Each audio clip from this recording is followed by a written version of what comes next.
আল্লাহ বলেন দুনিয়ার নিজামটা আমি সাজাইছি, কাউকে ধনী বানাইছি, কাউকে গরিব বানাইছি, কাউকে মালিক বানাইছি, কাউকে কর্মচারী বানাইছি।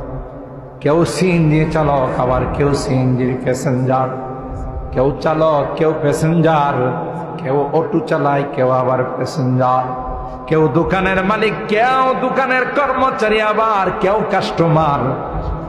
আল্লাহ কয় নিজামটা সুন্দর করে আমি আল্লাহ সাজাইছি।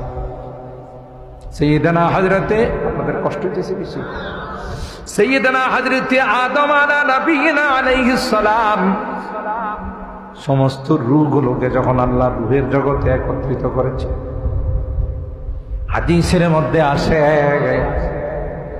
আল্লাহ আদমকে বললেন, আদম তাকাইয়া দেখো, ডাইনে বামে সামনে তাকাইয়া দেখো, যা দেখতেছো সবাই হবে তোমার সন্তান। সুবহানাল্লাহ। হযরত আদম দেখলেন কেউ সুন্দর, কেউ কালো, কেউ লম্বা, কেউ খাটো, কেউ ধনী, কেউ গরিব, কেউ মালিক, কেউ কর্মচারী।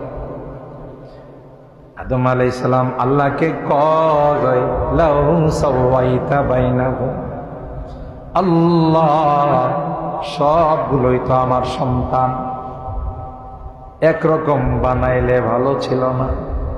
কাউকে লম্বা বানাইছেন, কাউকে খাটো বানাইছেন, কেউ কৃষ্ণাঙ্গ, কেউ শ্বেতাঙ্গ, কেউ কালো, কেউ ধল, কেউ ধনী, কেউ গরিব, কেউ মালিক, কেউ ফকির, কেউ আমি। কথা বলেন ঠিক কিনা? এখান থেকে শিক্ষা নিতে হবে, বাবা যিনি হয়, মা যিনি হন, সন্তানদের প্রতি তাদের একরকম দৃষ্টি রাখা উচিত। এক সন্তানকে 2 কানি জমিন দেয়া গেছেন, আর এক সন্তানকে কিছু দেন নাই। এরকমের লোক তো রাধিকা নাই, ব্রাহ্মণবাড়িয়াতে নাই।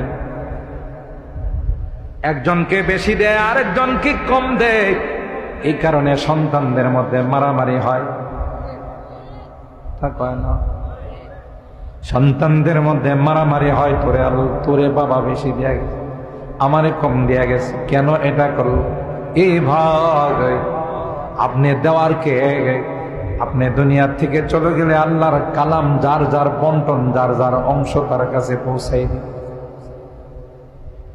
আপনি বেইনসাফি করতে গিয়ে তাদের মধ্যে ঝগড়া লাগান, তাদের মধ্যে বাকবিতণ্ডা হয়, মারামারি হয়।